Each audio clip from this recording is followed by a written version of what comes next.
कराइए जिस कांग्रेस की स्थापना एक एओ ह्यूम ने की थी और जिस कांग्रेस ने एक अंग्रेज को 1947 के अंदर स्वदेशी स्वदेशी करते हुए सारे राष्ट्रीय आंदोलन के अंदर के हम स्वदेशी में बल देते हैं, एक अंग्रेज को भारत का गवर्नर जनरल बनाया था। दुष्यंत जी को सबसे पहले शुद्धि तो उसकी करे कांग्रेस वाले अपनी पूरी लेकर के। 1930 में पंडित जवाहरलाल नेहरू जी की सरपरस्ती में कांग्रेस ने पूर्ण स्वराज का सिद्धांत पारित किया। और मेरा क्या डोमिनियन 1931 में और लेके क्या है डोमिनियन, कांग्रेस पार्टी ने कहा सब लेके आए डोमिनियन मिलेगा। ऐसे बेवकूफ बनाया लोगों कौन लेके आया ये डोमिनियन? कौन लेके आया 47 के अंदर बताइए? देश को भ्रमाने का बात आप भरमाने की बात मत करिए। इसके पढ़े लिखे मैं पढ़ा लिखा हूं तभी कह रहा हूं, मैं चैलेंज करता हूं। कोई कह दे कि आजादी मिली थी 15 अगस्त को, 15 अगस्त को डोमिनियन भारत आजाद हुआ, समान अंग्रेजों के राजा ने 22 जून 1948 को भारत का तख्त छोड़ा था। गलत साबित कर दो मुझे। चाकरी की कांग्रेस ने चाकरी की अंग्रेजों की, और वही कांग्रेस मानसिकता जो है लेकर के फिर चलती है। लगातार अंग्रेजी चाकरिता की मानसिकता लेके चलती है। 5000 साल से जो वंचित थे अधिकार के लिए कांग्रेस पार्टी ने, क्योंकि मोदी क्योंकि ओबीसी है इसलिए शुद्धि करवाएंगे। मोदी ओबीसी है इसलिए शुद्धि करवाएंगे। ये इन कांग्रेसियों का ब्राह्मणवाद। संजय सरकार जी, क्या आपके भी यही विचार है? क्योंकि आप लोग तो प्रभु श्री राम का नाम मुख से निकालने तक नहीं देते हैं। रामनवमी के नाम पर मतलब ना जाने कौन सा दंगा भड़काने की बात करने लगते हैं। ये आज मोदी जी ने कहा जब वो बंगाल में थे, चुनावी सभा को संबोधित कर रहे थे, रैली कर रहे थे, जनता से संवाद कर रहे थे, तब उन्होंने ये बात कही। जब लाखों गौ माताओं का हत्या होते हैं, जब उसी को एक्सपोर्ट करते हैं, आलेना जैसे कंपनी से भारतीय जनता पार्टी को चंदा लेते हैं, तब सनातनी लोग कहां रहता है? ये सनातनी जब मतलब हिंदुओं का सनातनी हम भैया है, वो कहां रहता है उस समय? अरे जब आपका समय में आप सुनिए, आप बात बोलिए। अकाल बोधन दुर्गा पूजा बंगाल में हुआ था। अकाल बोधन दुर्गा पूजा बंगाल में रावण को बात करने के लिए हुआ था। जो दुर्गा पूजा बंगाल में होता है, ये जानकारी होना चाहिए। ये जानकारी नहीं है, आपको जानकारी नहीं है तो माफी मांगिए, माफी मांगिए। बंगाल में दुर्गा पूजा होता है और 4 दिन से सबसे बड़ा त्योहार होता है। रावण को बात करने के लिए अकाल बोधन जो पूजा होता है वो दुर्गा पूजा बंगाल में हुआ है। और रामचंद्र जी वो पूजा किया था और उसके लिए दुर्गा पूजा वहां पर होता है। और सबसे बड़ा बात बोला जाता है वो होता नहीं है। रामनवमी के दिन में भारतीय जनता पार्टी के आतंकी लोग हथियार लेकर रैली करता है। कौन से रैली करता है? पुरुषोत्तम राम जी कहीं कहा है क्या? पुरुषोत्तम राम जी कहीं कहा है? तुम्हारी लीडर कहीं कहा है? आप रैली करो, हथियार लेके, हथियार लेके रैली करने के लिए हथियार लिया जाता है। आतंक मचाता है, पाकिस्तान बनाना चाहते हो। पंकज जैसा आतंकवादी को आप लोग टिकट देता है। आतंकवादी तुम्हारे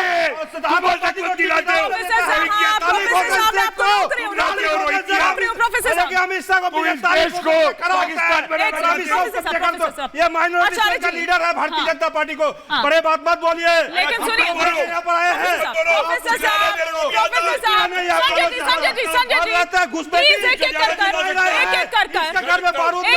अच्छा सुनिए, एक मिनट सुनिए, एक बार शायना इनसी का रुख करती हूँ।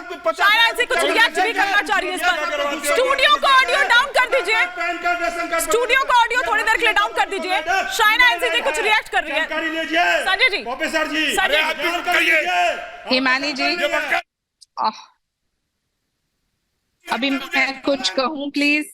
सबके चीखने के साथ साथ ये समझ लो कि जिस पार्टी के पास कोई भावना नहीं, कोई श्रद्धा नहीं, कोई आस्था नहीं, कोई सोच नहीं, कोई विचार नहीं, कोई नीति नहीं, कोई नियत नहीं, वो राम मंदिर के ऊपर शुद्धिकरण की बात करते हैं। जिस पार्टी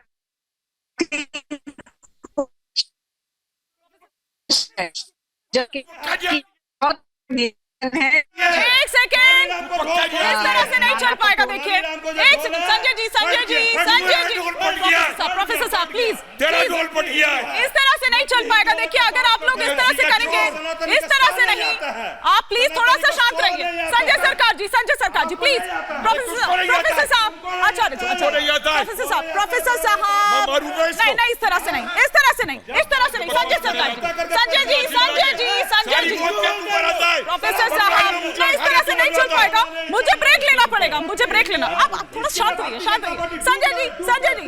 संजय जी, देखिए मैंने आपसे सवाल क्या पूछा था? संजय जी, नहीं एक सेकेंड, संजय जी थोड़ा सा शांत।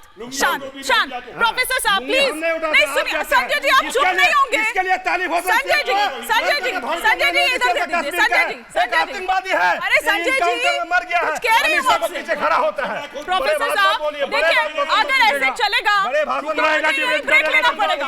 सुनिए सर, बकवास करेगा तो सुनेगा। संजय जी पानी पीजिए, शांत होइए थोड़ा सा शांत रहिए। प्रदीप सिंह संजय जी प्लीज ब्रेक ले लो सर। बलात्कारी को लेकर चलते हैं, बड़े-बड़े बलात्कारी नहीं चल पाएगा। सब भारतीय जनता पार्टी में है। प्रोफेसर साहब, भारतीय जनता पार्टी में है सब। शायना इनसे क्या बेवकूफ के साथ नहीं इस तरह से नहीं तो मैं या तो नहीं सर, देखिए प्लीज इस तरह से नहीं चल पाएगा। एक बार शायना इनसी का ऑडियो आप अप करिए, या स्टूडियो ऑडियो मत लीजिए स्टूडियो का ऑडियो। हिमानी जी, मैं सिर्फ संक्षेप में 2 चीज कहूंगी। देखिए, क्या राम मंदिर बना और सहमति से बना या नहीं बना, तो लोगों के आस्था विश्वास जो सोच विचार है वो मोदी जी के नीति नियत में कभी कोई खोट नहीं रहा है। उन्होंने इसको एक राजनीतिक मुद्दा नहीं बनाया, ये एक सामाजिक मुद्दा है। नाना पटोले जैसे लोग जो बार बार बयानबाजी पे उतरते हैं, उनको शुद्धिकरण की आवश्यकता है, उनकी सोच विचार की शुद्धिकरण की आवश्यकता है। ये इंडी अलायंस जो मोदी जी के ऊपर कोई टिप्पणी नहीं कर सकते, क्योंकि उनको पता है कि जो काम हुआ है इस देश में, जो 60 करोड़ लाभार्थियों को फायदा हुआ है, उससे एक चीज स्पष्ट है, उनका काम जो है, उनका वजूद है। यहाँ ये बेबुनियादी आरोप लगाना, ये कहना कि द्रौपदी मुर्मू जाती है राम मंदिर तो शुद्धिकरण की आवश्यकता है, इनकी सोच देखिए कितनी नकारात्मक है। इनकी विचार जो है इतने राजनीतिक रूप से तुष्टीकरण से भरा हुआ है। नहीं लेकिन सुनिए ना की शायना राजनीति जी, करते हैं ये। शायना जी, लेकिन हिमंता भी तो कह रहे हैं, हिमंता बिस्वा शर्मा, वो क्या कह रहे हैं कि हिंदू चुप नहीं बैठेगा। थोड़ा इसके पीछे का क्या मतलब था, थोड़ा ये भी अगर आप बता दें, क्योंकि इस तरह के बयान भी आप लोगों की तरफ से आ रहे हैं। हाँ, बिल्कुल सही सवाल आपने पूछा हिमानी जी। जब हम कहते हैं हिंदुत्व, इसका मतलब है justice to all and appeasement to none. जब प्रधानमंत्री कहते हैं सबका साथ, सबका विकास, सबका प्रयास, सबका विश्वास, ये कोई जात तक सीमित नहीं है। ये हिंदू मुस्लिम सिख ईसाई हो, सबको गैस सिलेंडर मिलेगा, सबको मुद्रा बैंकिंग के निमित्त लोन्स मिलेंगे, सबको आयुष्मान भारत मिलेगा, सबको आवास योजना मिलेगा। जब हेमंत बिस्वा शर्मा ने ये बयान किया है कि देश में आज जो मेजॉरिटी हिंदूज हैं, तो वो हिंदूज को क्यों अपॉलोजेटिक रहना चाहिए, वो हिंदूज को कहीं माफी मांगने की आवश्यकता नहीं है। वो हिंदूज सिर्फ सही मायने में ये चाहते हैं कि देश में एकजुट रहें और सबका साथ सबका विकास हो।